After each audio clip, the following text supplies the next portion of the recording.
The following podcast is a W2M Network original production. Visit W2Mnet.com for all of our other great podcasts, plus news, reviews, articles, and opinions from the worlds of wrestling, video games, football, and entertainment. What time is it?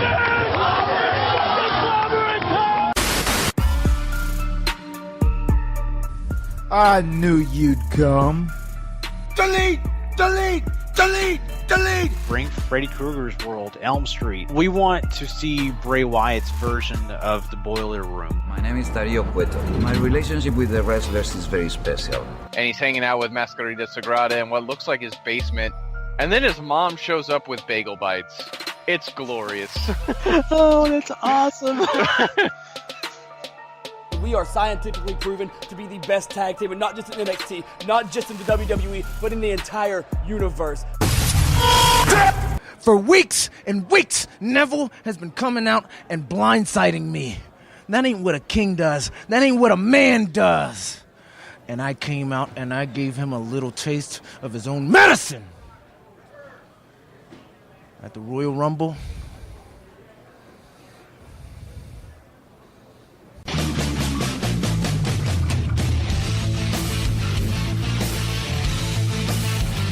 Ladies and gentlemen, wrestling to the mat.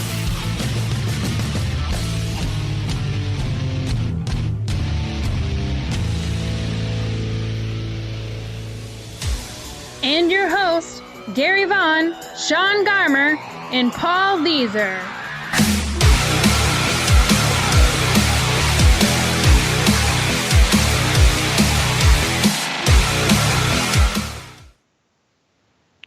Welcome, everybody, to Wrestling to the Max, episode 231, part 2. And boy, do we have a big show for you guys this week. Yeah, that's right. We are going to talk Royal Rumble. We are going to preview it, give you our ideas, thoughts, and predictions on it, as well as NXT San Antonio. Yeah, that's right. We're doing our own preview for that as well, giving you all the details on what we feel like is going to happen on that show too. So we've got some great previews to get into. Also, don't forget, we're going to review this last week's Impact Wrestling. Yeah, they had a pretty interesting show with some pretty okay matches, man. Some good stuff. So we're going to talk about them as well as get into the biggest news topics of the end of this week in wrestling, and it's going to be some pretty exciting news as well, so you don't want to miss a second of any of this show. Trust me, lots of great content. I'm your host, Gary Vaughan. Of course, with me is Mr. Paul Leazar. Heyo. And sadly not with us, Mr. Sean Garmer. Yeah, Sean has been so busy. He's had a lot of family stuff going on, so he's going to take the night off tonight. We try to contact him, but he's just been so busy. We can't even break that wall. So we're going to let him have the night off. We're actually appearing here a night later than usual, but because of that, we were trying to get him on, and still just so much stuff going on in his life. So it's okay, though. We're here, and we are ready and Gable. I just like saying that.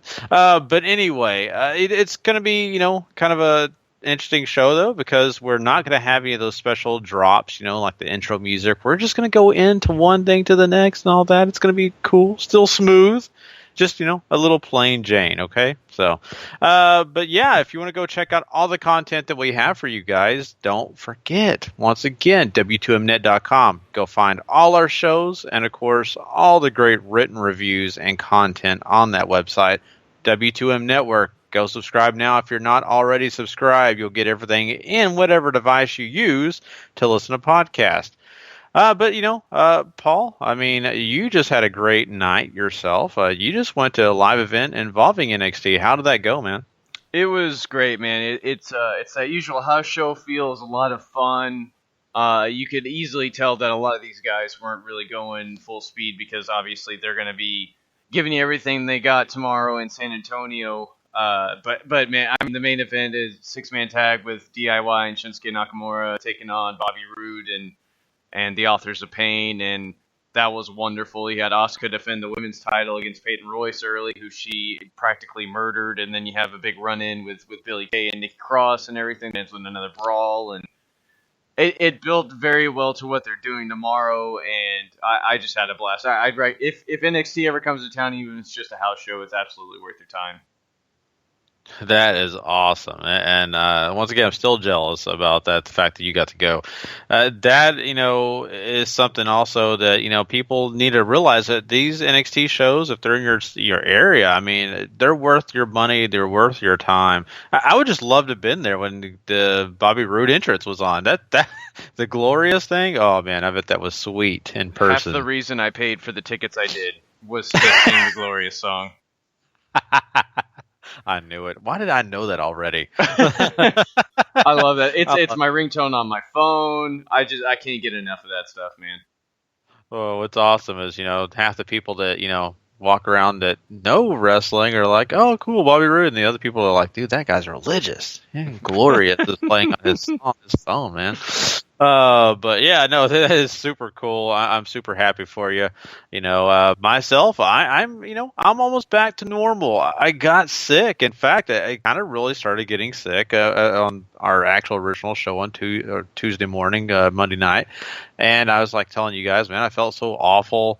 And, someone was asking me, man, okay, so you've been sick, what's kind of, how do you feel? And I'm like, well, man, I'll be honest with you. I feel like Sting. And they're like, Sting? Why do you feel like Sting? What the heck does it mean? And I said, I feel like I just got out of a match with Seth Rollins. The middle of my back really hurts. I kind of got a headache, and my stomach really hurts knowing it's the end of my career. So that's really my symptoms. I really felt like Sting after the Seth Rollins match, but I'm okay now. You sound much clearer than the last couple times I've been talking to you this week, so that's at least there's that.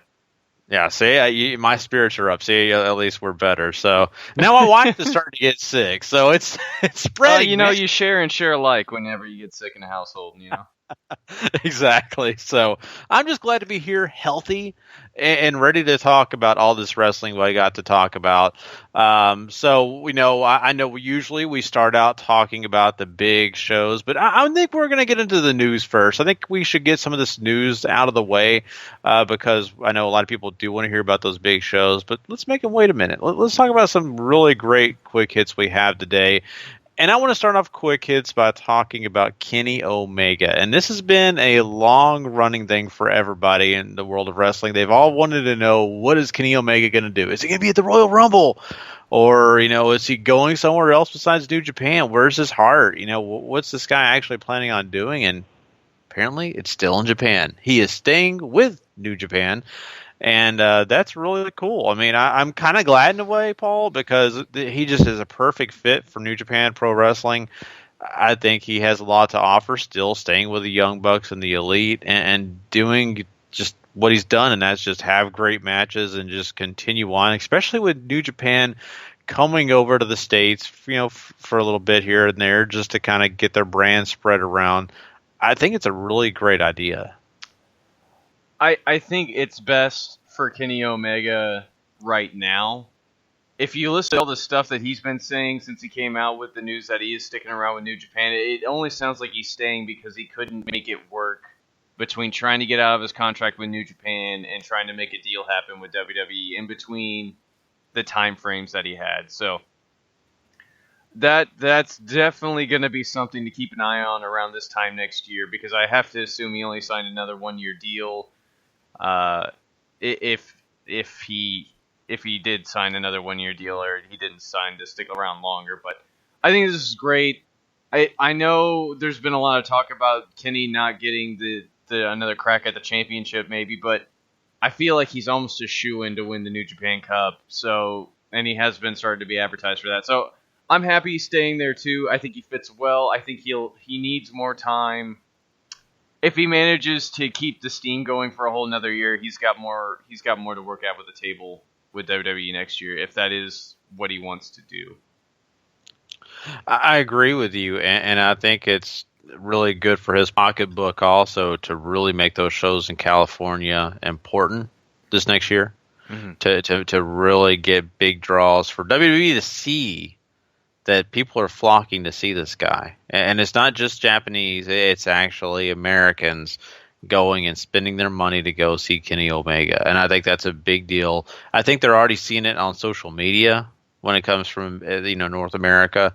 But I think they want to probably see ticket sales, all that kind of stuff. WWE, how they are. They're always on their end. It's about us. Mm-hmm. So I think it's going to be, as sad as it is, because I know he wanted to get it done. I think in a weird, sick, weird way, I kind of wanted to see it work out for him to come to WWE. But in a way, honestly, in the back of my mind and in my heart, I kind of felt like, man, he just needs to stay in New Japan just a little longer. He just needs to continue what he's doing because it's just so great. And, sure, it would have been a great end for his New Japan time with that last match at Wrestle Kingdom. But, I mean, who's to say you can't do it again? Who's to say this next Wrestle Kingdom is not going to be another amazing match for Kenny Omega and ends on an even brighter note? So, who knows?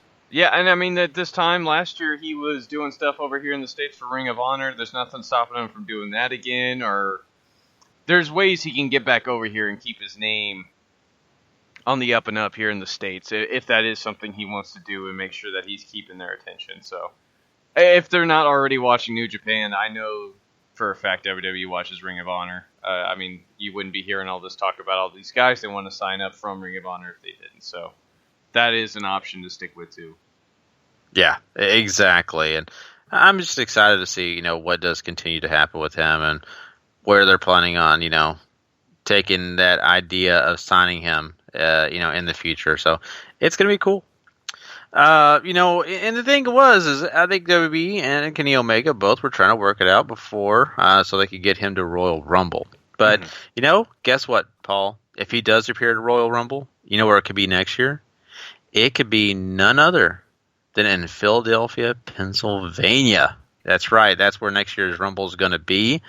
And, I think it's a great place because, we all know the Philly crowd is hot. They're exciting. They love their wrestling. And not only that, I mean, it's also the place where, the Royal Rumble winner got booed, I think, the worst of any Royal Rumble winner. Yeah, almost returning to the scene of the crime, right? Where Roman Reigns and The Rock got booed out of the building.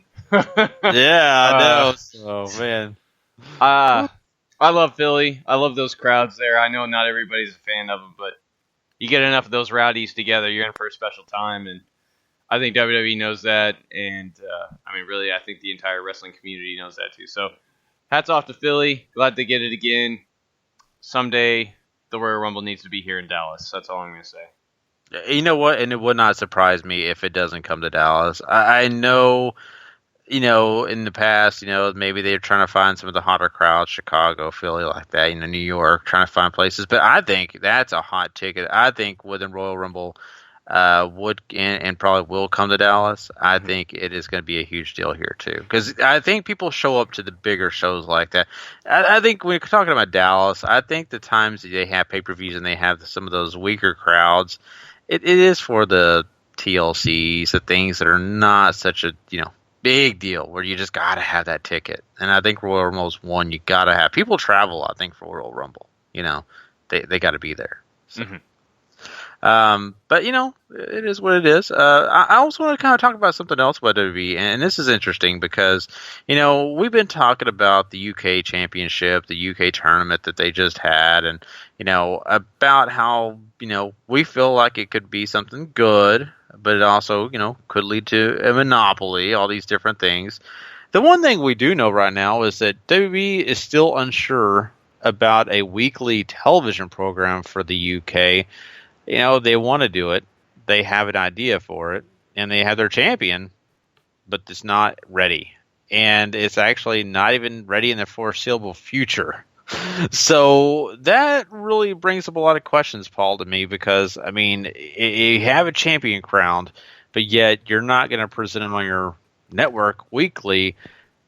How's this going to work out? What are they doing? Are they really that just lame on what they can do, how they can do it? I figured they'd have a better plan.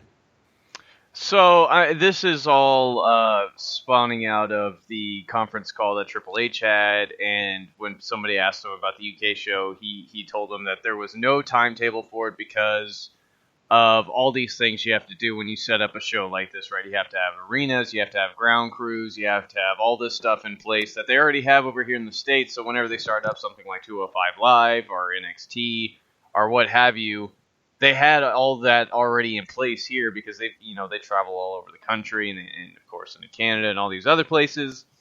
It's all already there. They don't go to UK or the United Kingdom, England, Scotland, Ireland, all that very often. So this is where I think trying to make the deals with ICW and Progress comes into play, of trying to get them to show on the network so that way they can keep their guys that they have on those contracts exposed, keep them fresh in the minds until they get this UK show going. And I think that's really the entire plan for the foreseeable future until they get all this in place. And no telling how long it's going to be. I mean, they got to find somebody to book it. They got to find writers. They got to find ground crews. They got to find arenas. They got to find all this stuff to make sure that these guys get that same quality production that they get that 205 Live or that any other show on the network gets. So something to keep in mind, I think, as far as maybe they bit off a little bit more than they could chew, but certainly it's like they're building a plan to see if this flies, if this works out, then you export it elsewhere across the world, and hopefully they'll have a better idea of trying to get all the ducks in a row before they try to shoot this off again. Yeah, I get that, and that makes sense. I mean, you've got to do all the right preparation because you can't just jump into something. Usually that means you're going to fail if you jump into it blindly. So I understand that. It's a surprise to me if they had this in the works, if they had it all in place on what they kind of wanted to do in the future.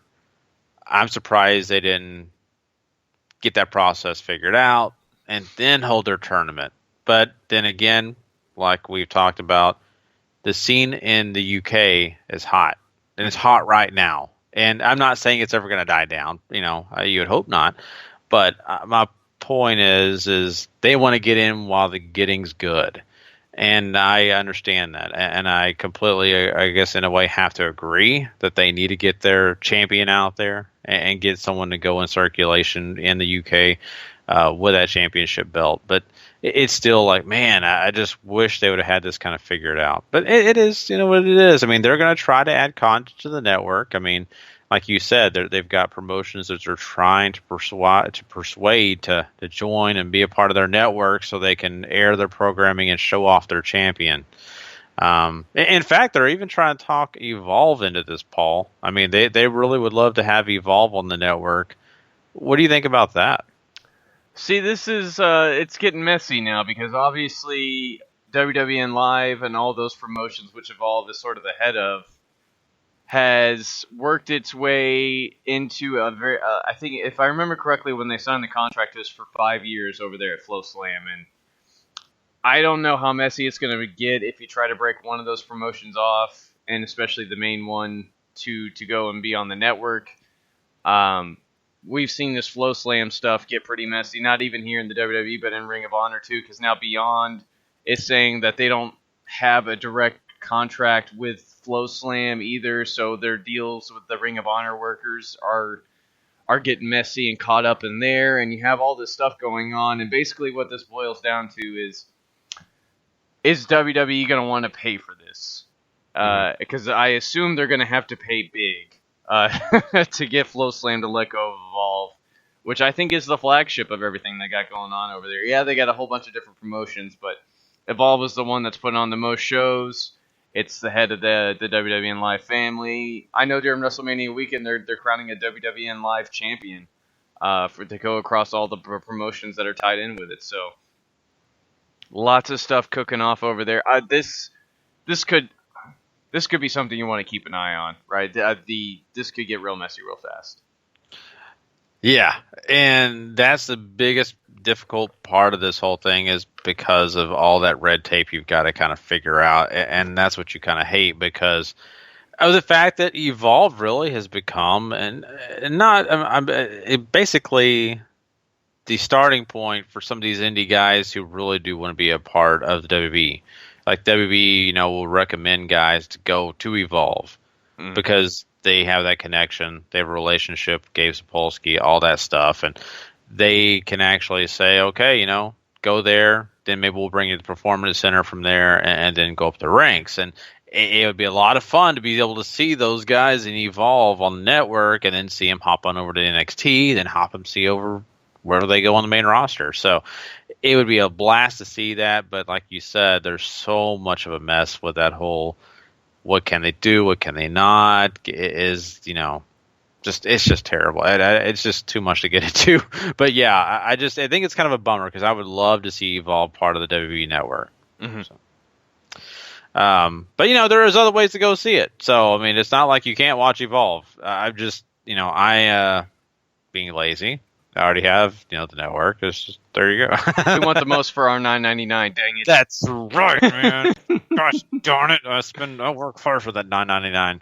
But anyway, let's also talk about something that's going to be a great big deal at WrestleMania, and this is actually at WrestleMania Access. Ric Flair is going to get his own statue. I know we've seen Ultimate Warrior, Andre the Giant, guys like that have their statue. Now Ric Flair is going to get his own.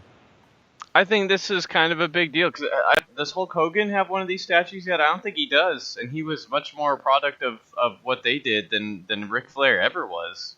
So, I mean, obviously Ric Flair, one of the most identifiable pro wrestlers ever.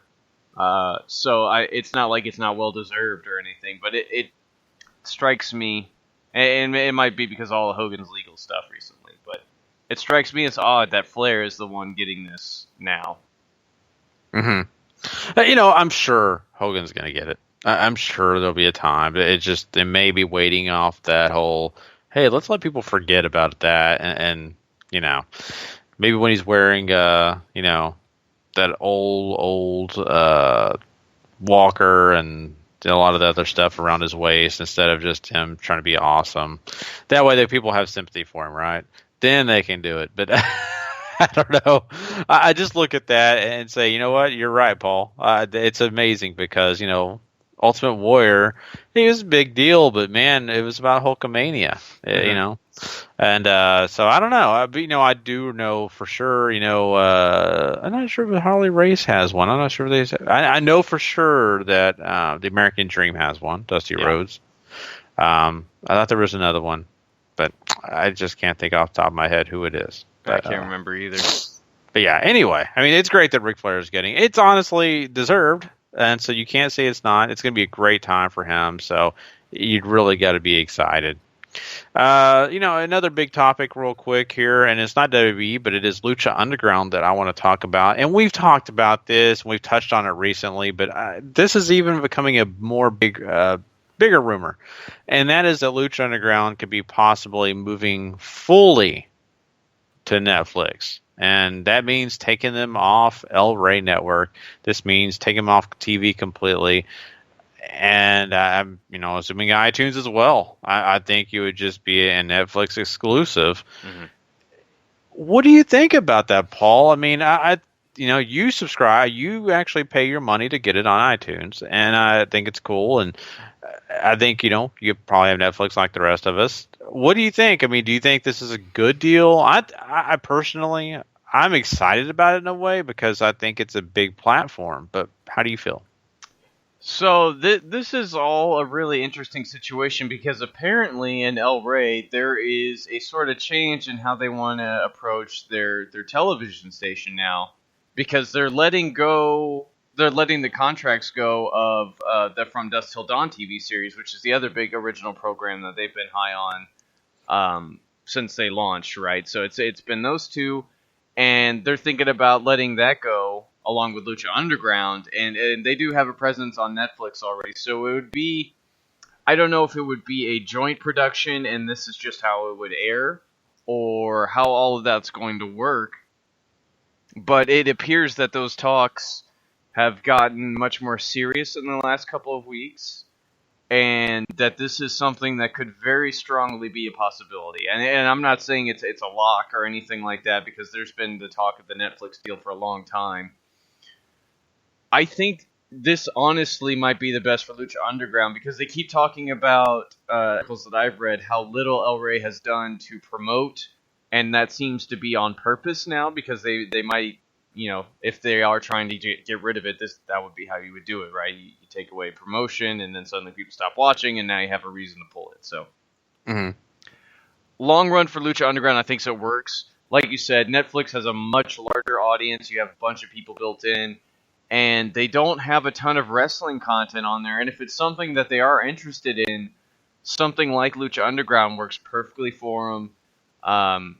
And there's enough backlog already. You might even have a much freer way to pursue whatever storyline Lucha Underground wants to go after without having all the El Rey heads looking at you like, what are you trying to do here? But I'm kind of for this too. Although until we get the nod, it's possible now that the season 4 thing is up in the air. That's not a definite anymore. So it's getting real touch and go of maybe if this doesn't pull through for Lucha Underground, it could be curtains. Wow. And that is something we don't want to think about. I really love Lucha Underground, and to see that go would just be, I guess I can't say devastating, but it would be a big, big bummer because I think that they put together a really entertaining product and something that's not like everything else we see in wrestling. Mm-hmm. So, I mean, that would just be a shame, but I think that, the product moving over to something that is such a big platform like Netflix is actually not a bad idea. Something that I think could and, possibly be a launching point for more wrestling fans to go see it. Especially, if they're not willing to go find it other ways. They're not even willing to find it on iTunes. Well, now they can't really have an excuse, right? Because they all have Netflix, and they probably see it pop up, here and there, especially if they're watching lots of wrestling documentaries, Mm-hmm. So, I don't know, man. I think it's a good idea, but, we'll have to see and follow this closely in what they're planning on actually doing. So, I do hope that they lean towards doing that, though. All right, well, just a couple more things, and I'll actually kind of throw these together, just because of the fact that, there's kind of small rapid hits, but why not? I'll let you touch on both of them really quick. We, of course, used to talk about Tough Enough a lot on this show. Mata, he's actually a gentleman. I think he was Egyptian, if I'm not wrong. But, he's a big, muscled guy. Has now decided to ask for his release. We haven't seen him on NXT television or anything like that, but he's been working hard at the Performance Center. Has asked for his release from WWE because of his family. He said he just needs time with his family, so he is going to be gone. And, of course, some other big news. Congrats to Alexa Bliss and Buddy. I'm not even looking at his name. Buddy Murphy. What's his name? Buddy Murphy, thank you. They're engaged. So what do you think about those two things, Paul? Hats off to Alexa and Buddy. The internet was quite sad whenever the news broke because Alexa has very quickly turned into a fan favorite amongst pervy guys on the internet. So there's that going for her, I guess. But I didn't watch Tough Enough a lot, so I haven't seen a lot of Maida to know if this is really a big blow or not as far as a future prospect. But what do you think about that? He looked like he could do the job pretty well because he had the look, he seemed to have the strength, the ability. But, there's a lot of guys on Tough Enough. There's a lot of guys in that Performance Center that look like they can do it. But, just honestly, you can't really tell until they actually get out there in front of a live crowd and, get on that mic. So I can't be honest and say I know everything about the guy. I just have to say from what I saw on Tough Enough, what they presented to me, he looked like he was a great prospect, if I can say it that way. Mm-hmm. But, to each his own, and it's a tough life. I mean, you got to give him credit. He gave up something that he really cared about. He's been a part of it for, a long time. Tough Enough's been gone for, a year, 2? I don't know. It seems forever ago that they had Tough Enough on. So this guy's been working hard. He has. He's been around and doing what he's been trying to do and get on NXT television, I'm sure. But the road must be, not as easy as he planned. So yeah. There you go. So, all right, guys. Well, that is our quick hits for this week. We, of course, will jump into some more big news next week. But now it is time for us to talk about some of these big shows coming your way. And the first one we're going to talk about is NXT TakeOver San Antonio. So, I mean, Paul, I mean, you just got to watch an amazing house show. So let's start with there, and let's talk about some of these matches. Let's talk about Roderick Strong facing off against Almas Andrade. Yeah, we talked a little bit about this on our NXT review show that we did yesterday, and I mentioned something that I wanted to talk about this that I didn't want to bring up there because I felt like this would be a better place to do it, but you have two guys here that have a lot going for them, right? Roderick Strong is riding a wave on the debut, and even though I think Full Sail has been a little cold to him, you couldn't tell tonight because Dallas here, crowd tonight for the house show was super hot for him. And on the flip side of that, you have Andrade Cien Almas, who is fresh off a heel turn, and they're trying to get something going for this guy, and I think, a win for both guys makes a lot of sense, but somebody taking a loss here could really hurt them. And I'm thinking if Roderick wins here, you're already sort of casting your line away with Almas and saying we're kind of done with you, and you're just going to be this guy that we're going to use to put over all the faces for a while. And I don't know if they necessarily want to do that. And maybe you want to tease this feud out some more because there seems to be a lot going on at the top of the card right now with Shinsuke and Bobby and possibly maybe Cassius Ohno jumping into that scene if YouTube is to be believed in that dark segment that we got at the end of those tapings a couple weeks ago. So I'm picking Almas to win here by some sort of nefarious means and keeping this going just because I think he needs it so much more than Roderick does. Yeah, I think I'm agreeing with you, and for a lot of the same reasons. I was kind of concerned, and I really didn't know which way to lean. Really, Almas has not been given a lot. I mean, they have kind of done a few things to make him look good here and there, but he's not been the center of their focus, and that was kind of a like, yeah, this guy is supposed to be a big deal, and man, they sure don't make him look like it. Roddy, I mean, he's a guy that's a veteran who can handle the loss. I think people will still be behind him. He's got a lot of ability. Taking the loss is not such a big deal, even if it was clean. I mean, it would be great for him if it's clean. I'm just saying I think it would be easier on him than if it was Almas. So, yeah, I think we're both going to agree on that one for sure. Eric Young is going to be taking on Ty Dillinger. Excuse me.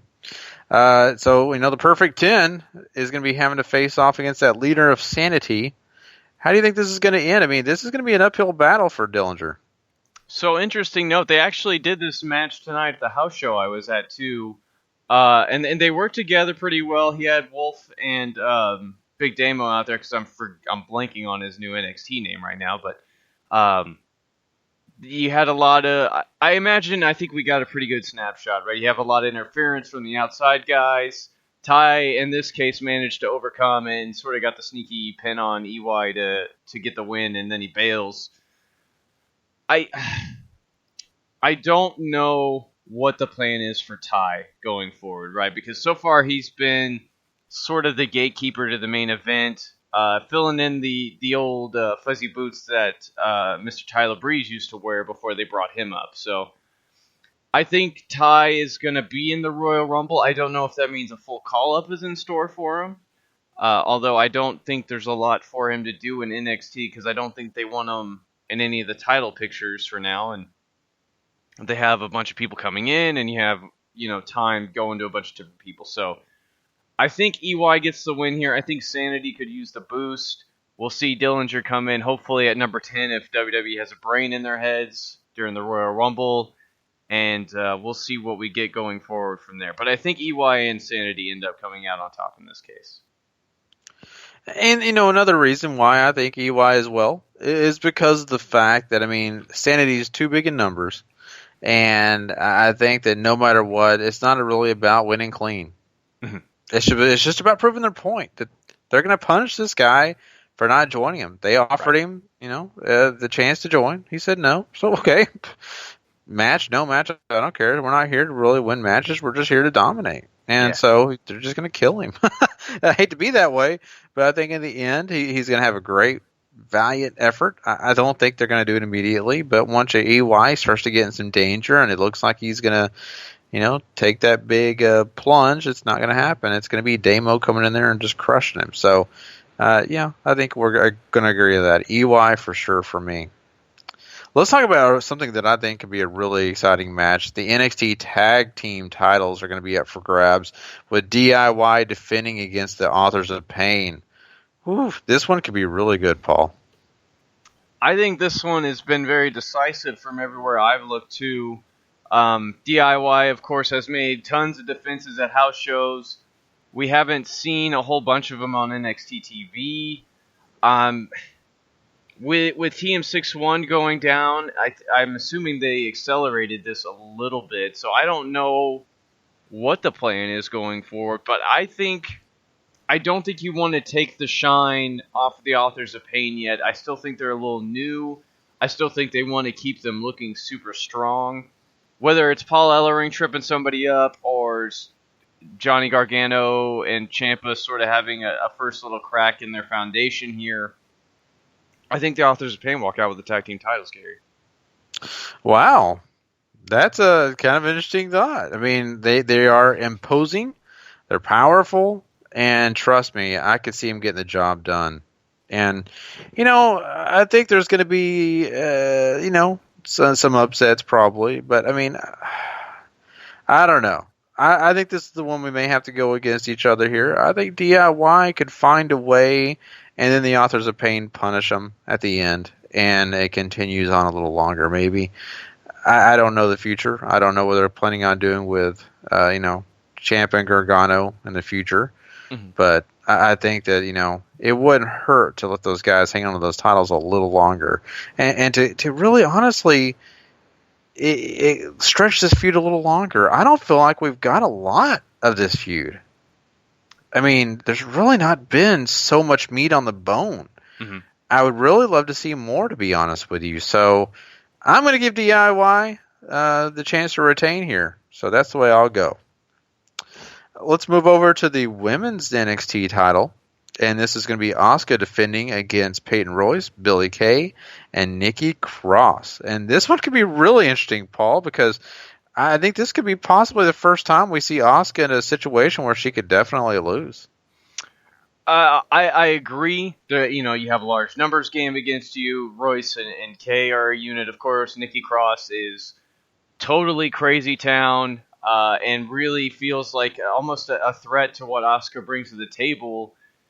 And you have all these different elements at play and all these other things working against Asuka. But I think she walks out with the championship, whether it's because Nikki Cross just dominates somebody so big and Asuka just comes in and steals it away, or Billie Kay and Peyton Royce end up arguing and that's what costs them and they have to come back to it later, or Asuka just flat out puts Billie Kay and Peyton Royce to the side in this, and you have Nikki Cross going forward with Asuka. But I certainly think this match is going to set up the way the women's division is going to be booked out for the rest of this year. Because we know, I'm about 90% sure Asuka's getting called up sometime around WrestleMania, whether it's before or after, and I would assume after. So that NXT Women's title is going to need to find a new home, and I think it makes sense to let Asuka get close to holding it for a full calendar year, which I don't think anybody's done in NXT is hold a belt that long yet. So letting her continue the idea that nobody's ready for her, that she continually is putting people in her place, and suddenly you have Ember Moon or Nikki Cross or whoever you feel like is the heir apparent to sort of get that rub, come up and take it from her WrestleMania weekend, and I think that makes for a great story moving forward. Yeah, I mean, I can see your point there, and that would be a great way to kind of get you towards, maybe sending her off and, in a good fashion at that. And, I think we've seen that happen before in the past. So I think that that's not a bad way of looking at it. I look at this match as being really exciting for all the facts and the reasons you just pointed out. I think at the end of the day, Asuka will retain too. I think there's just going to be so much chaos and enough chaos to even kind of make the playing field even again for Asuka. I think, Billie Kay and Peyton Royce sure, they're going to be helping each other a lot, but I think they will have some times where they're going to be kind of looking at each other saying, you know what, I want to be the champion. Mm-hmm. And that's going to complicate things, and then that means Nikki Cross can go nuts and take out one of them, and then Asuka gets the pin. So I would equally buy Asuka just head kicking people for 12 minutes and her walking out unscathed. I would completely buy that too. Oh, Tom Phillips, watch out. Yeah. She's just going to go around the room. God. Oh, I love it. So that leads us to the big title, the NXT title to be exact. And that'll be Shinsuke Nakamura facing off against the glorious one, Bobby Roode. Man, I am so torn on this one, Gary. Bobby Roode has so much going for him. He has the gimmick. He has the wrestling ability and the history of carrying world championships and promotions on his shoulders and taking them forward and really being just that guy you can rely upon. And I think that's something that the NXT title has really been geared for, is to see if you can carry that brand as popular as it is and keep moving it forward like Shinsuke has, like Finn has, stuff like that. So I think there's a great case to put it on Bobby, but Shinsuke hasn't had that championship very long since he just beat Samoa Joe back, and I don't know if they want him to drop it so quickly. And I mean, Shinsuke has to be due for a call-up this year, too, at some time. And whether that's SummerSlam or whether that's WrestleMania or whatever. You know what? I mean, when I can't decide, I just go with what my heart's telling me. And I want to see that belt around Bobby Roode's waist. So I'm going to pick Bobby Roode, even though I think I'm totally wrong in that. Gosh darn it, Paul. That was going to be my pick. I thought I was going to be the contrarian. This one's so hard. There's no wrong answer. Yeah, I mean, I get that. And, it is very difficult because I think both the guys have that exact case of, they deserve it. They have the great opportunity here. You know what makes me lean towards Bobby Roode? And this is just the honest truth. I think Nakamura is great. I don't know when they're moving Nakamura on. I mean, it could be a Royal Rumble. We just don't know. I mean, that's just the thing. If we knew, it'd be easier. But at the end of the day, I look at Bobby Roode on the mic with that belt around his waist, talking about I'm glorious. I told you guys in NXT, not too long ago that I was the one. I even gave him, the NXT ticket from Dallas to Nakamura for a reason, to say when I came in those doors, that was when day one, when I was better than everyone. Mm-hmm. So I think that that's something to kind of look at and kind of find a little bit of interest to. I just think it works. And sure, Nakamura could go back for the title. I don't know. This would be so much easier if we knew what they were doing with Nakamura. But yeah, I'm going to go Bobby Roode too. I'm not going to change my pick. I'd love to go against you just to have some difference, but I can't do it. I just got to go to Bobby Roode.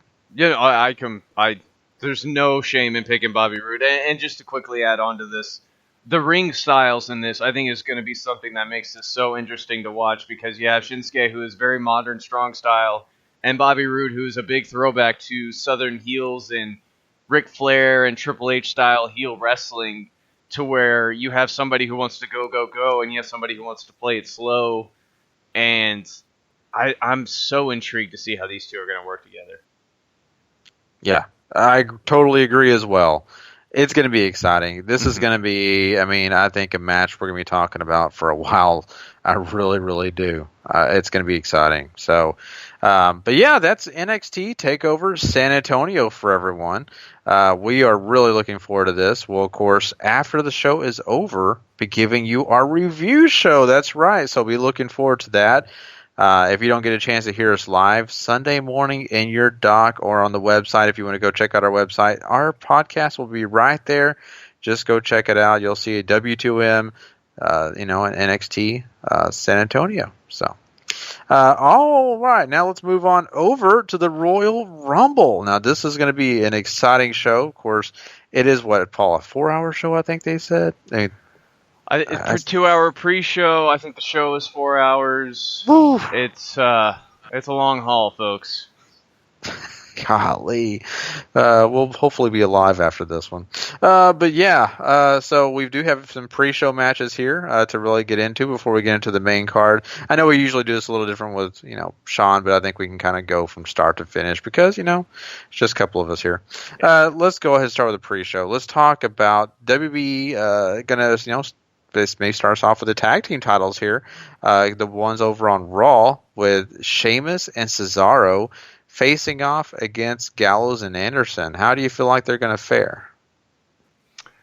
Oh boy. I first off, I'm really looking forward to this. If they give these guys some time to go out and work, they could put on a great sort of hard-hitting, something you might see over a New Japan style of match. And you look at it, and I don't know. Cesaro and Sheamus have sort of seemed to be on the same page since they won the titles. There's been no real tease of them breaking up anytime soon, and Gallows and Anderson have been on the short end of the stick for what feels like forever since they walked through those doors. So I'm leaning towards Cesaro and Sheamus, but I'd really love to see Gallows and Anderson get a crack with those belts. I would too, and that's my thing. I mean, it's not that Sheamus and Cesaro haven't done a good job. It's just that I think Gallows and Anderson really, honestly, need them. Mm-hmm. They haven't really presented those guys well without any titles. I think they could, but they chose not to. So now I kind of feel like they kind of need titles. I think that's the way that people are going to start to look at them and say, oh, man, okay, well, these guys. And not only that, it's going to give them more TV time. It's also going to get them some more opportunities to at least maybe be more dominant. So I'm probably going more with my heart than really my brain here.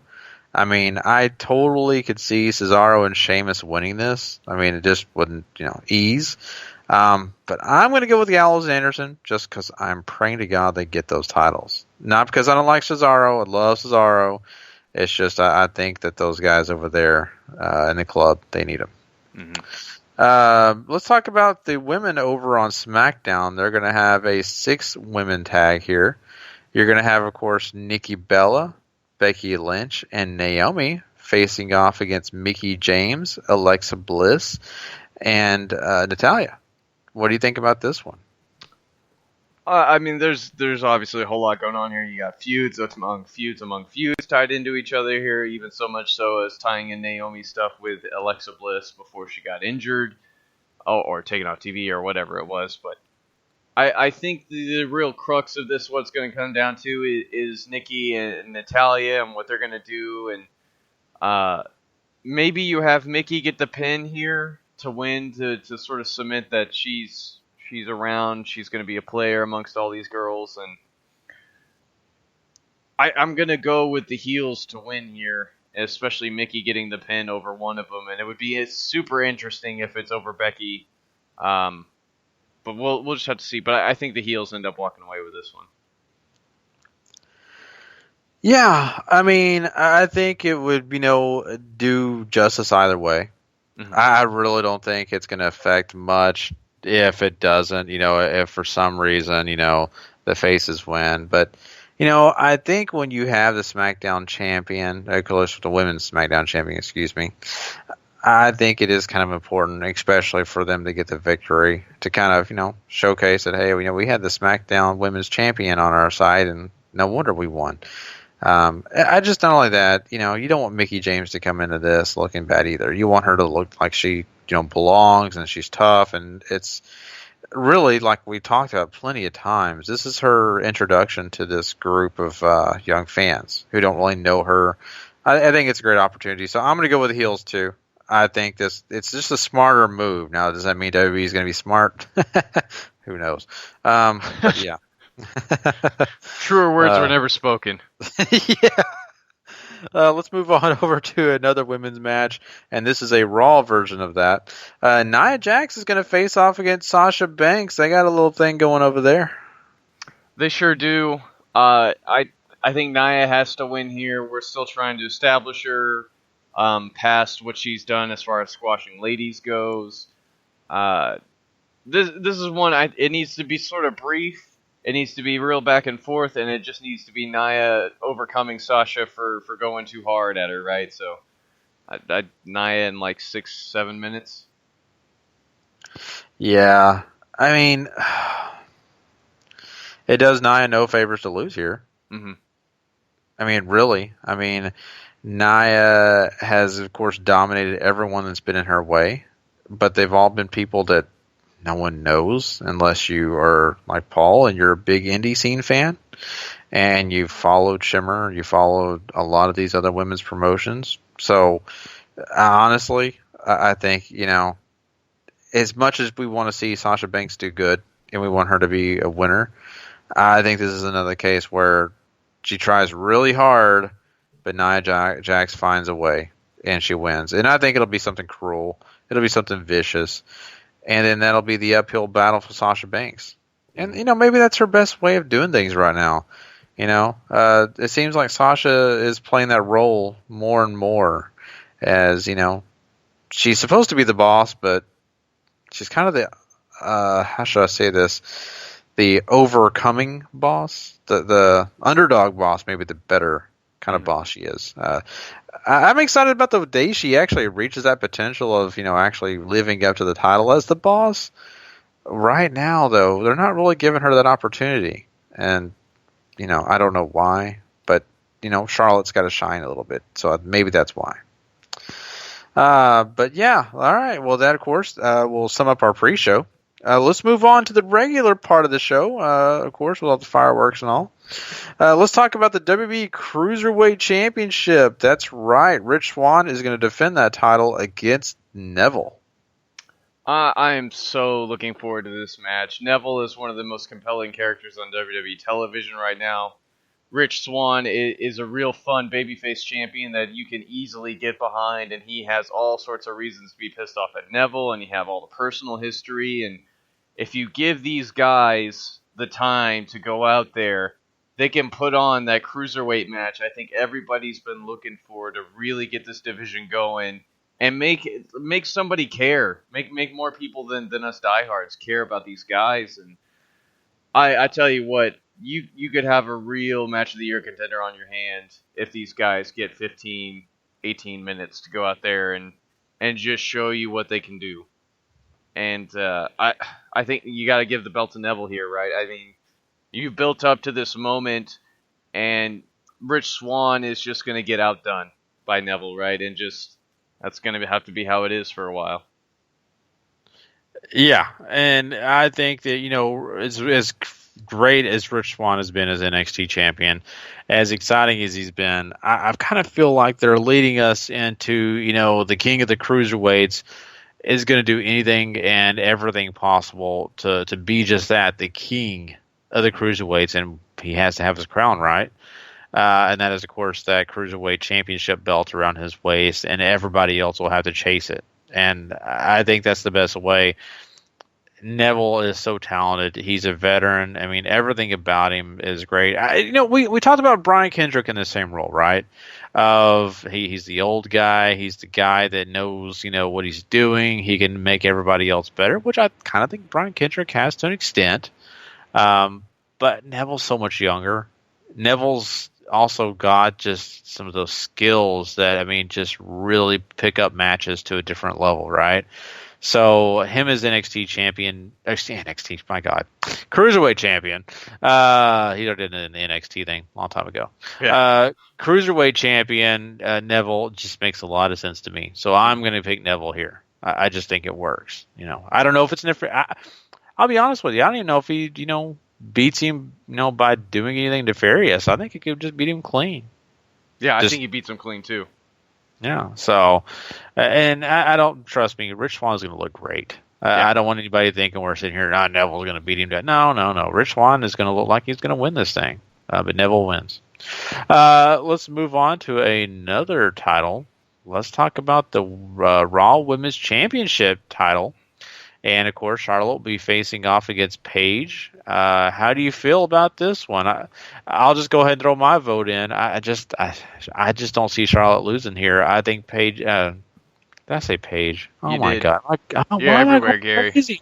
I'm going nuts. All of a sudden, I was doing so great, Paul, and I'm thinking on another realm. So excuse me, people. I apologize to anyone out there, of course, who probably wishes Paige was on this. But anyway, I just look at this, and as much as exciting as it is to watch Bayley, that's the person we're talking about, I don't think that Bayley's going to win in her first chance to get the women's championship here. I think that she will try hard. I got Charlotte in this one. I got Charlotte too.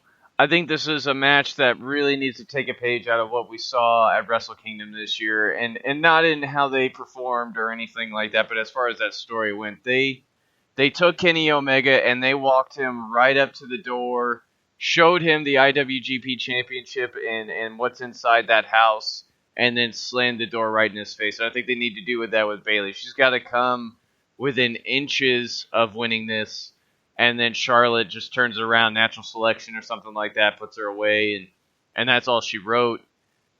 And I think hopefully somewhere in there, Bayley gets a nice big rub, and she looks like she can compete with her, because I don't think they've done a tremendous job of showing that she can so far. And you have that working, moving forward towards Fastlane, and of course WrestleMania with whatever they're going to do with this, the Raw Women's title. Yeah, exactly. And I really do hope it works out that way. I look at Bayley as someone, who they're doing a good job, I think, of, showing the right video packages. The interview she did recently was really good. I just, I really hope they continue that and really try to showcase that she is a great talent, that she has a lot of just ability and something that charisma to give to people. I just want her to work out, and I think she will do her great job in this match. She always does step up to these big shows, whether it was in NXT or wherever she's been. She's done a great job, so hopefully she does it and continues that here.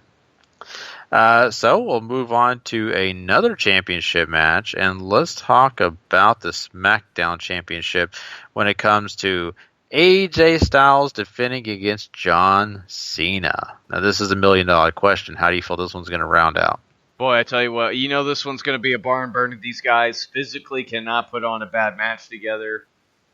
I love watching AJ Styles beat up John Cena as much as the next guy, and you hear him talk and all this stuff. But I think you need AJ to win here. I think Cena puts him over one more time. We go towards the Elimination Chamber, and he can lose it there. But if they want him to lose it, because I mean, he should walk into WrestleMania as the champ, in my opinion. But even though I'm probably staring logic right in the face and telling it it's wrong, I want and I need and I'm begging them to let AJ walk out with this championship, and I think he does. I think they do here.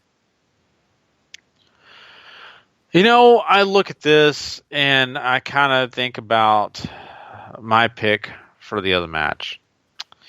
And I think, it's weird to say, but I kind of think you can't have one with the other. You've got to pick one that you want, and then you're going to lose the other one. So I'm going to say here that I love AJ. I love everything that he does. I feel like John Cena, he gives you a couple, then he takes one. So I'm going to give it to John Cena. I think, this is going to be something. We talked about this just on Tuesday, right? And in fact, I think we talked a little bit about this recently I think me and Sean or somebody, we were talking about on SmackDown, actually. Me and Sean were kind of discussing this and about the fact that he's kind of gotten those heel things out, right? He's been kind of, in his promos every once in a while, kind of whispering about, slowly, I'm John Cena. This is why these things work out, because I am John Cena. I deserve it. Things like that, because, that's who I am. So I think those heel tendencies kind of sneaking out here and there, I think do matter. So I am going to go ahead and give it to John Cena. That way he can go ahead and tie Ric Flair, and maybe we'll get a chance to see even more of that. And if he beats Ric Flair's record in the future, he can actually be even more of a jerk. So I'll just say John Cena for me. Even though, I mean, it could go either way. I really feel like that, and I would love to see AJ Styles walk away with this. I have a gut feeling. And the reason is because of our next match we're going to talk about, and that is, of course, the Raw Universal Championship match. And, of course, this is going to be one where Kevin Owens is going to defend against Roman Reigns in a no disqualification match with Chris Jericho suspended above the ring in a shark cage. So, I mean, there could be a million things that could take place here, Paul. This will be a spectacle, I'll say for sure. I'm kind of actually looking forward to this because I really want to know how they're going to handle all this. But at the end of the day, I really feel like that they will find a way for Kevin Owens to win. It's just my personal opinion. I think Roman Reigns is the guy they want to win. But I could totally see Kevin Owens finding a way to continue staying the Universal Champion. How do you feel this is going to round out? I'm kind of with you on the last one. If you're giving with one hand, you got to take away with the other, and I'm giving with the one hand, so I'm taking away with this one. And Roman Reigns, I think, is walking out the Universal Champion here. I think this is where you do the split. Chris Jericho needs to find a way to get out of the shark cage, get it lowered, look like he's about to help Kevin, and just walks away. Walks away with his U.S. title, the sexy beast himself, and Kevin Owens eats a spear, and that's all she wrote. And the crowd boos the bejesus out of Reigns, but that's what they're sort of, I guess, going to be building upon if he's going to be facing The Undertaker at WrestleMania. So I'm not thrilled with it. I don't think this is the best idea, but I think this is sort of what they're going to have been reaping what they're sowing here, because they've been building to this, I think, for a while. Yeah, I mean, you do set up a good scenario because that means Kevin Owens versus Chris Jericho. Mm-hmm. And at WrestleMania, that could be a huge match, and that'd be honestly something that people are going to be invested in and wanting to see, and that feud kind of getting serious, because we thought we kind of saw it earlier, but now we can actually get to see it and possibly see it more vicious. So I think you got a good point there, but I'm still going to stick with my pick. I still think Kevin Owens could win. I think maybe things changed on the line, but I think for me right now, so good. We got a little difference here, and who knows? There can be a million different ways that these things could work out. But here's the real match that a million different things are going to work out, because it's the 2017 Royal Rumble. And boy, this is exciting because, we do have a lot of big guys in this match. Of course, you have Braun Strowman, you have Baron Corbin, you're going to have the Big Show. Of course, you're going to have Brock Lesnar and Goldberg, The Undertaker. The list goes on and on with all these different people. Do you know, actually, Paul, how many we have confirmed right now in the actual Royal Rumble? 22. 22. And it's going to be what? They said 40, right? No, it's 30-man Royal Rumble, 22 confirmed. You have a lot of the big group, like the New Days in there, all the Wyatt families in there. Sami Zayn we saw win the spot on Raw. So whether Seth Rollins finds a way to get back into this or not is going to be up in the air, and a bunch of other guys, right? So yeah, I can tell you one thing though.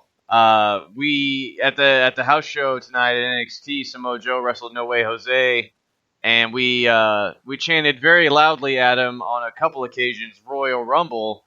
And after he won the match, he held up his wrist tape watch to his ear and sort of looked at it like his time was coming up. So 100% Samoa Joe is in the Royal Rumble, guys. Okay, so we're way here at W2M. We're going to go ahead and say there are 23 confirmed. 23 confirmed. That leaves 5 spots. 5 spots for whoever out there is going to be a part of that. I think you're missing a few there, Gary. 7. 23 plus 7 is 30. I'm sorry. I'm losing my mind. I'm going crazy, guys. I'm just sitting here. I never was good at math anyway. Names, Paul. math, we're screwing them all here. I should be better at the reading the page, and I said page. I think what I was doing was I was getting ahead of myself and thinking different people's names in my head. But anyway, I'm more of an English guy, and math was never my thing. But you're right, 7. Okay, so you're right, 7 people out there. We still do not know who are going to be in this Royal Rumble.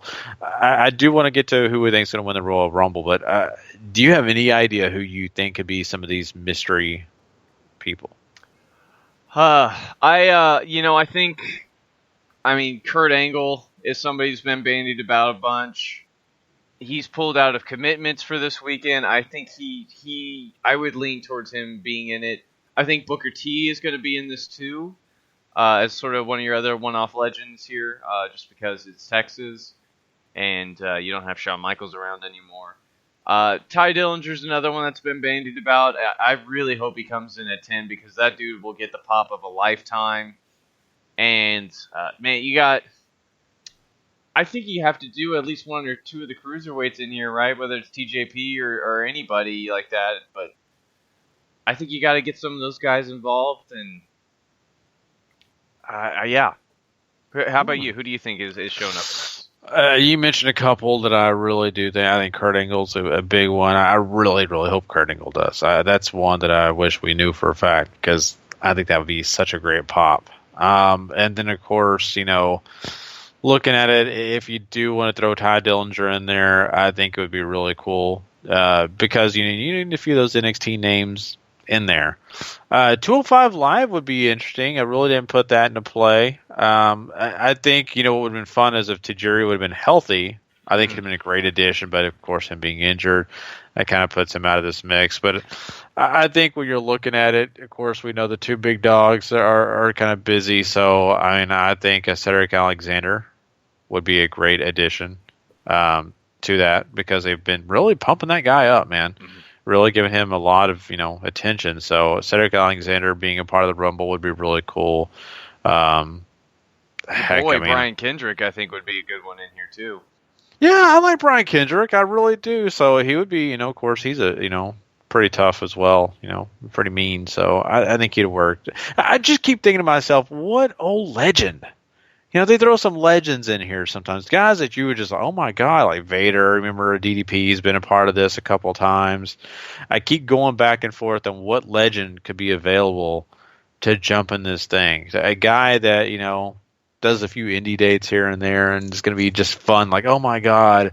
It makes me wonder if, they're going to sneak Jake the Snake back in, have him hop back in again or who. So, I don't know. That's the biggest question to myself. I keep thinking, who is that legend that's just going to be back in this mix? But I just can't think of, honestly, right now who I could put in there. I don't know. Who knows? But, we'll see. The Royal Rumble is going to be a lot of fun. We got to pick a winner, though, Paul. Who is going to win this actual Rumble itself? I am... as if you couldn't tell by the 2 main title matches, I think I'm staring Logic dead in the face and screaming at it to be wrong. I picked Samoa Joe. I think he makes it to the Final 4 with Randy Orton and Braun Strowman and I'm missing one that I can't remember. But anyways, Strowman gets taken out with the other guy, and then Samoa Joe eliminates Randy Orton, and he gets the never before seen new guy comes up, wins the Rumble, and gets the huge push towards Mania. I think no matter who it is on whichever belt, and I really hope it's AJ Styles because I think AJ and Samoa Joe, even if it's not the main event, even though it would certainly be a great event, I think that'd be an amazing match to have at WrestleMania, and 2 guys who very well deserve it. You talk about pushing someone to the moon immediately. Yeah. Come on. I'm a dreamer. I'm dreaming big, Gary, this year. You are. And I got to give you credit. That's an amazing thought. And I thought I was going to try to pick up some random person here and just throw them in that picture. Honestly, it's so weird to say. But I keep throwing my mind back and forth. Do I want to say one of the people that people keep saying, "Oh, Bill Goldberg could find a way to win," and I just don't think. I think Brock Lesnar and him are going to cancel each other out. Mm-hmm. I think the Undertaker could definitely be a viable winner here. I almost want to pick Undertaker. I almost want, because I just, it's going to be hard for me to see people just eliminate the Undertaker. But it's also one of those things where he doesn't need the Royal Rumble to be a part of Mania, right? I mean, that's just not the way things work. He just gets his spot no matter what. He'll probably get his spot when his casket is around. And I mean, literal casket, his real one. Literal dead man walking, guys. Yeah, literal dead. Yeah, there you go. You know what? I'm gonna just throw a crazy thing out there into space and say I think that what they're gonna do is I'll say the mystery guy, the guy that shows up and no one thinks is gonna win. I'll say Kurt Angle. I'll say if Kurt Angle shows up at the Royal Rumble, I am gonna give him the win. I think because that immediately gives him that spot at Mania. He doesn't have to have any long tenure feud. He can take time off. Mm-hmm. Doesn't have to be around. He could just be in that book of, I'll see you guys at Mania. And then he can show back up the month before, whatever they want to do, sprinkle him in. He doesn't have to wrestle a bunch of matches. It's just a big name at Mania. So I'll say that, even though I know it's a bad pick. If Kurt Angle doesn't show up, I'll say it this way. If people are like, well, you got to have a confirmed, I'm going to give it to Undertaker.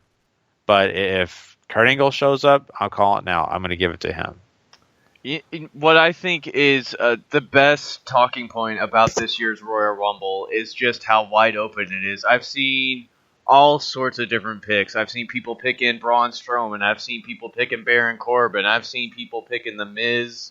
I've seen people picking the guy in the front row for some reason. It's just, I think that's what's so great, and you haven't always gotten this, especially in like the last 5 to 8 years, where you could pick out the guy who's winning the Rumble super easily. This year, it's really, really hard, and it's so open. And I think that's the best part about this, is that I think almost any pick you can make outside of just some really obvious ones, and maybe I might have picked one, or maybe Gary might have picked one, but I don't think there's an overly wrong answer, because it's just that open. You're exactly right. And this year's, I think, is one of the most exciting because of that reason. Mm-hmm. I think in years past, you can kind of almost pick. Maybe we were wrong, but we weren't far off. This year, I really feel like you could pick a guy and be really far off. Mm-hmm. And just like, wow, that should not have happened. So I think even the three, I really feel like there's maybe 4 guys in this that you're just like, oh, man, they're definitely the biggest names here that could definitely take on and win this. But I think even those 4 guys like Braun Strowman, Goldberg, Taker, and Lesnar, they're just not really guaranteed anything. So that's the cool thing here. My original pick, and the reason I scraped it was because I started thinking to myself, I don't think they like this guy enough, even though I do. I originally picked Sami Zayn. I tell you what, that's a great pick, because there's no... Like, he's such an underdog coming into this. They had the thing with Strowman working into this. I think he eliminates Braun, and maybe you get another match at Fastlane. But I would mark like nobody's business if he won this match, and I think it could happen. I think it really could. But my fear is that do they like him enough to face off for that Universal Championship? And let's say it's Roman Reigns. Let's say it's I don't even Kevin Owens. Well, you know what? You know why I picked it, actually? It's because I had Kevin Owens holding a Universal title up into WrestleMania, and then you revisit that feud of Sami Zayn and Kevin Owens. That'd be so killer. That would be so killer. F it. I'm going to pick Sami Zayn. I'm going to have some nuts. I'm going to pick him. I'm going to say Sami Zayn, scrap everything else I said. I'll take the pick. And I'll just say I'm going to stick with Kevin Owens holding that title all the way to WrestleMania. We revisit this at WrestleMania 33. I tell you what, even if the shoe goes the other way and it's Roman Reigns and Sami Zayn, for example, I think that's still a dynamite match, because obviously you're going to have everybody in the world boo Roman Reigns, but I think at that point you're just going to have to accept it and really think like you have something on your hands with Sammy, and I think they have to know that by now. Yeah, agreed. So, well, there you go, everyone. That is our Royal Rumble predictions. Yeah, I mean, we've got some crazy things going on, and it's some interesting, kind of alike. But there you go. Of course, if you want to find out if all our picks were wrong or right or mixed bag, come check us out. Royal Rumble night. We are going to be doing a show that night as well, following. So come and listen. If you don't get a chance to hear us live, of course, you can go to w2mnet.com. To hear us live, because we, of course, have the little live symbol on our page there for our show. But if you don't get a chance, it'll be there in your dock on Monday morning. So anyway, well, let's move on. We have Impact Wrestling to talk about, Paul. So why don't we go ahead and jump into that next? Yeah, let's go ahead and do that, because we got they had a huge card this last week on Impact, because it was Genesis. Which, of course, is one of their old pay-per-views that is now one of the TV specials. And they open with the Hardys coming on out. Matt and Jeff, of course, are on the they're on the divine mandate that the 7 deities have given them. They've gifted Matt this premonition. He's done all these things, and they are on a quest to win as much tag team gold as possible and defend all the ones that they get along the way as well. So you have the Decay come out, and you have the Death Count Council, the DCC, with Bram and Kingston. And you get a 3-way challenge here for the tag titles. It's overly fine. It's... Decay and DCC, they obviously have a feud going, so they end up canceling each other out, allowing the Hardys to sort of take advantage, and Matt picks up the win with a twist of fate. It was fine. It wasn't anything overly special. It really continues the other feud, and the Hardys are just sort of here to be here because everybody loves them, and rightfully so. Yeah, and one of your favorite big men in the DCC got that mist in his face and really kind of ended the thing. For them. But, at the end of the day, I think we all kind of expected the Hardys to win this. And, not a bad match. I mean, but you kind of get some of those similar things going on in this match when you get these kind of, triple threat tag team title things. So I think at the end of the day, this was fine. But I fully walked into this thing and expecting the Hardys to win, and they did. So, I just also want to mention, I think it's kind of funny because, you get to hear the newer music for, the Decay. And so it's not bad music, actually. It's okay. Yeah, I didn't mind it so much either. Yeah. So, all right. Well, yeah, I mean, I think the Hardys did fine here. I just wonder what's going to, continue going on with those guys in the near future.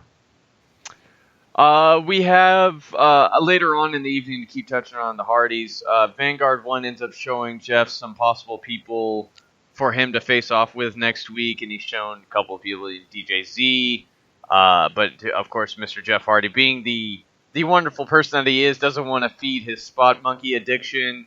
Rosemary is shown, but he doesn't want to, he doesn't want to deal with demons. And you get Ricky Morton still in that cherry picker from the Apocalyptico is shown, and Jeff says that he's a little too close to heaven for me to wrestle. I loved that segment so much. I thought it was great. I just love it. He's like, no, it's too close to heaven. Delete. Great. Let's touch on this other segment that they ran with throughout the evening too, and that's Laurel Van Ness and Braxton Sutter going out on this date. They go out clubbing. They're taking selfies earlier on in the evening. They have dinner later.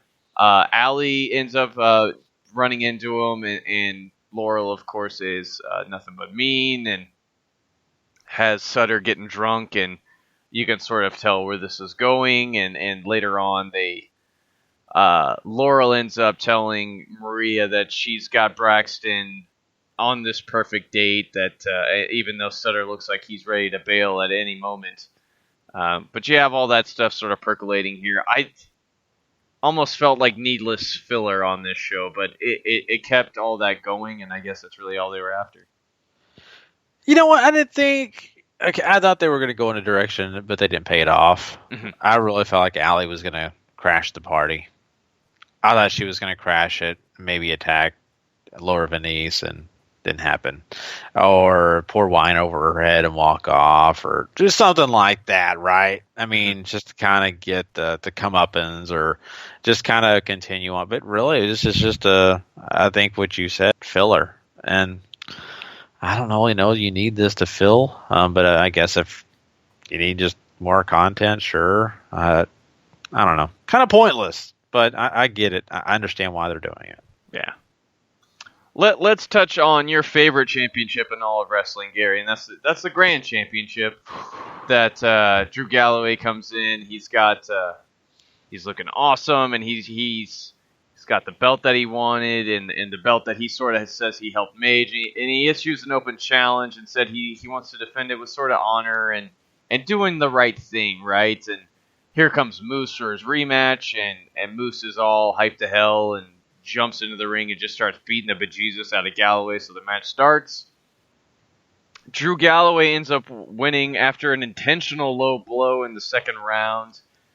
I thought this was pretty good. It's obviously we're building up to something here with Galloway and Moose for however much longer Impact Wrestling has Galloway, because his contract is supposed to be up in like 2 or 3 weeks now, and it's looking very unlikely that he's going to re-sign with these guys. So wherever they're going to go with it, they need to go with it soon. And I kind of dig the feud. Galloway and Moose have chemistry together, and Galloway knows how to work this style very well. Yeah, I mean, I may not be a big fan of this championship or the time and all that. I just, I can't stand it. But outside of that, these two guys work really well, like you said, in the ring. And they actually do have some exciting moments in this that really kind of get you going and really make you think, okay, man, is Galloway really going to lose this title that fast? And, you have those opportunities. That means good stuff. And so I look at this and it really makes me wonder if, with Moose, maybe this is his rematch, who's going to be able to take that title from Galloway and who will do it. And I'm sure it'll be somebody good. I'm really looking forward to finding out who that could be. But, I'm glad they gave us this opportunity before Galloway, possibly walks out that door. Yeah. I completely agree with all that. So, next up, Rosemary defends the Knockouts Championship against Jade in a Monsters Ball match. Their cage match was great. I love this about as much. This was so good and so different in all the right ways, because you have Jade really going to the fringes of what you feel like she's capable of doing. She's throwing Rosemary a barbed wire board. She's throwing her in thumbtacks. They're beating the piss out of each other with pretty much anything they can get their hands on. Rosemary ends up putting Jade through a table. Like, this is really, really good, and it's absolutely worth your time to go seek out. And Rosemary ends up getting the victory here with a superplex through a table. And I tell you, this is a great brawl that I can't recommend it enough. This was so good. Yeah, I totally agree. And I look at this, and you just honestly kind of forget how both these women are so vicious. You really do, and you don't think about it a lot, but they both are really tough. I mean, and they'll do anything that they need to do. And this is exciting. This is a match that was a lot of fun to watch. And, sometimes gimmick matches are just gimmick matches, right? But I think they really did a good job of working in the different weapons and working everything in and not making it feel forced. I really felt like it was more fluid and exciting. And, I think at the end of the day, it just makes sense for Rosemary to win. I mean, right now she's just that, I don't want to say unbeatable force, but she's definitely intimidating, and the one that, you're going to have to really find a amazing way to get past her. So I think it's good. I think that they did a good job here. And maybe the most important thing in all this, Gail Kim comes out after the match to check on Jade, and Rosemary ends up misting her in the face, and I don't know if I'm ready to see Gail Kim back in this picture so soon. Could I not agree any more with you, Paul? And I didn't have any. I had no idea you were even going to say that. I was honestly thinking I can't wait till he says that so I can tell him how disappointed I am that she showed up. And it's not that it gets Gail Kim. It's just that it's the same thing, and that's what I've always argued against. Man, I mean, it's like, there's a title involved. Oh, there's Gail Kim, of course. Come on, give us the time away. Come on, Gail, do something else, Gail. You're cool. We know you're a former champion. We know you're a Hall of Famer. Just stay away, okay? Just do something else. You got enough name power. You can go find something else to do, and people are going to care about it without that title. Mm-hmm. So, I get it's not her fault. It's not her personal fault. They're doing it, but I just think, man, just let this whole thing between Jade and Rosemary continue. Let them do their own thing. You can go on.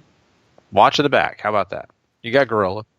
Yeah, I think it just really shows off the lack of depth they have in the division right now, and that's the biggest knock I have against it, because clearly they have the right young talent here with Jade and with Rosemary sort of leading the way, and you have Allie coming up, and you have some building blocks to work off of. If you sign a couple more girls to your division, you can really have something going here if you wanted, and they just seem to outright refuse to want to do so. Mm-hmm. Very true. And, they're going to have to, I don't know how the Anthem's planning on moving forward and how they're doing things now, but they've got to realize that, use that young talent. Use the people that are going to define your brand, because you're not always going to have a lot of these veterans around, and you're probably not going to want to pay all those people that are veterans. Right. So you've got to build those young stars now. You can't wait till the last minute and then expect people to watch your show with people they don't know. Yeah, absolutely. So let's talk about this X Division title match, which is pretty much DJZ defending against everybody in the entire division. You have Trevor Lee, you have Andrew Everett, you have Caleb Conley, and you have Marche Roquette. It gets four minutes or so. It's not anything special. We continue to sleep on yet another division you have in TNA because they're not doing anything with these guys. And I don't think anybody cares about any of them anymore. Yeah, that's the sad truth. And, DJZ, they've really, at one point really worked him up and to be something, better than what they had ever done, honestly. They gave him more speaking roles. They gave him an opportunity to look really strong, and that's fine. He's definitely a guy that's went on defending his championship whenever, time came to do so. He didn't look bad in this, but he definitely got a lot of attention at the end of this where they beat him down. So I think maybe they did a match so they could work to this. Maybe, I don't know, but the match itself was just it was just there. Yeah, just there is the perfect way I would describe that, and just there is the perfect way how I would explain the X Division to somebody. They're just a bunch of guys who are there. Yeah. All right, so it's main event time. Before that, Davey Richards tries to give Edwards a pep talk, but Edwards doesn't want any part of it. He wants to win on his own. He wants to go out there without anybody and prove that he deserves to be the TNA World Champion and all that good stuff, which is great because I know a lot of people haven't really bought into it. But even I've enjoyed Eddie Edwards' reigns personally, even though the beginning was shaky. But tonight he's got Lashley in a 30-minute Iron Man match. Jeepers, was this so good. The match of the night. This might have been the best match of the entire week, too. Lashley goes up pretty early, 2 falls to none, just sort of dominating Eddie. Eddie makes a slow comeback and ties it up at 2-all with 5 minutes left. Big back and forth battle. The ending finishing sequences were just great. And Lashley ends up tapping Eddie Edwards out with this head and arm choke that is absolutely brutal looking, and just keeps working him over, and Edwards keeps trying to fight back, and Edwards eventually catches Lashley in a guillotine choke after Lashley goes for a spear. He does not tap, so he wins the Iron Man match 3 falls to 2 and is your new TNA champion or Impact Wrestling champion or whatever they're going to start calling themselves, but man, this was incredible. I absolutely loved this match, and if it wasn't for the Herculean effort that Omega and Okada put on at January 4th, this would definitely be in the running for match of the month. Oh yeah, it was really good, and honestly, surprisingly good to me. I'm not saying that I don't like both these guys. I just honestly didn't think that they were going to put together such a good match. I just, I thought that they had a fine match, and I mean, it was exciting because you had to see Eddie Edwards come back from an 2-0 deficit here. And, Lashley was basically kind of taking things under control. I mean, he was even really vicious. I mean, power bombing Eddie Edwards onto that ramp. I mean, it got really vicious. And, just to see the way Eddie Edwards worked his way back into this thing. And, I mean, boy, it was really exciting at points. And you were just like, oh, how is this going to work out? How's it all going to end? And you were just kind of on the edge of your seat at times. And I think that was very important. And this played up Eddie Edwards a lot.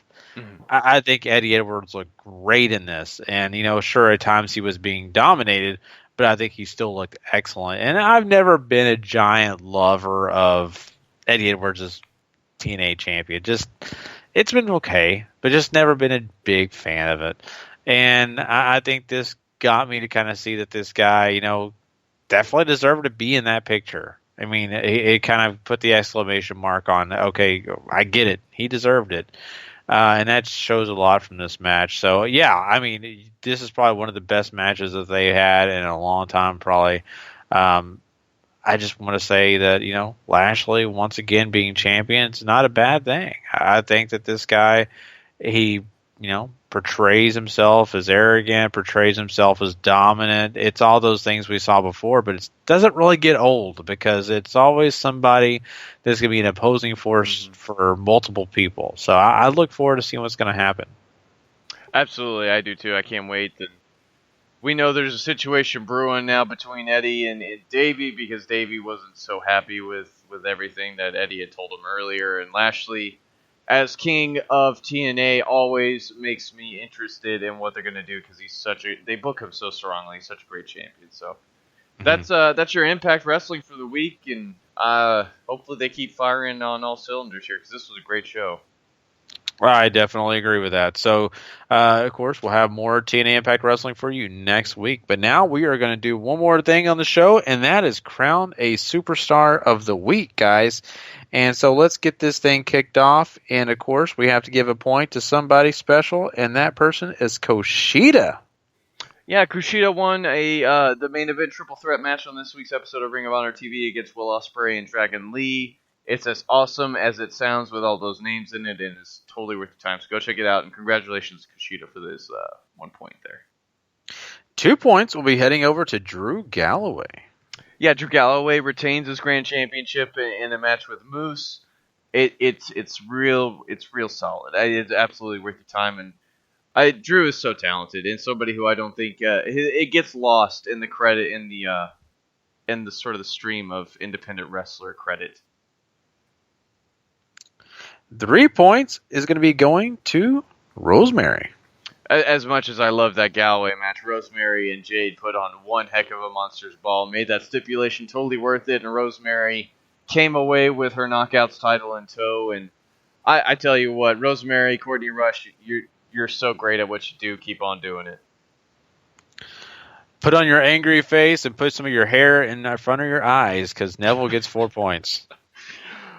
Neville and Cedric Alexander had an amazing main event match on 205 Live this week. So if you don't have the network, go get it, watch that match, and just be amazed because they absolutely crushed it. And if it wasn't for what the winner of this week's Superstar of the Week did, Neville might have walked out of here with 5 points. And the winner of the Superstar of the Week this week, and Paul may have already given it away, but that's fine because he definitely deserves it, Bobby Lashley. Yeah, Lashley recaptures the TNA World title, beats Eddie Edwards in an incredible 30-minute Iron Man match, and 5 points well-deserved to the Destroyer, and I can't wait to see where they go from here. Yeah, so there you go, everyone. He definitely is our superstar of the week. So congratulations to Bobby Lashley. And of course, it is a young year so far, but we've got some great names in these superstar of the week so far. So I'm excited about what's going on. And man, a lot of love to TNA this week, but they really, honestly deserved it. They really, really did. And they, had some tough competition. I think, Ring of Honor had some good stuff their way, but, really TNA really stepped up. So, but yeah, that is our show for this week. We appreciate everybody for coming and checking us out tonight. Of course, if you want more content this weekend, we've got it for you guys. Not only will we be doing NXT TakeOver San Antonio review. We'll be doing that right after the show. Of course, that'll be available in the morning following. We'll be doing the Royal Rumble review show as well right after the show. So you want to check out those shows and of course come listen to us do that, or maybe on the car ride the next day to work, and of course your lunch break will be available for you guys to listen to, kind of give you all our ideas and thoughts on whatever happened on those big shows. They're going to be a lot of fun to talk about. And of course next week you'll of course get episode 232 of our Part 1 and Part 2 shows, along with all our other great review shows like Raw, SmackDown Live, 205 Live, and NXT. So, of course, to go find all that content, you need to go to W2Mnet.com or subscribe to the W2M Network, and that's the best way to go find out all the stuff that we have to offer. And, of course, we appreciate everybody for coming and checking us out tonight. We appreciate also for you sticking around and, just the two of us here tonight, Paul. But, I think we got through it okay. We always miss Sean. I really wish we could have got his predictions. But be checking out. I think we'll have a roundtable possibly. I haven't heard from Sean about that, but they usually do a roundtable on the website. So go check it out. I'm sure Sean's going to give you all his predictions there if they do have that this week. So, besides that, thanks everybody for coming, and we'll talk to you all later. Have a good night, everybody. The following podcast is a W2M Network original production. Visit W2Mnet.com for all of our other great podcasts, plus news, reviews, articles, and opinions from the worlds of wrestling, video games, football, and entertainment.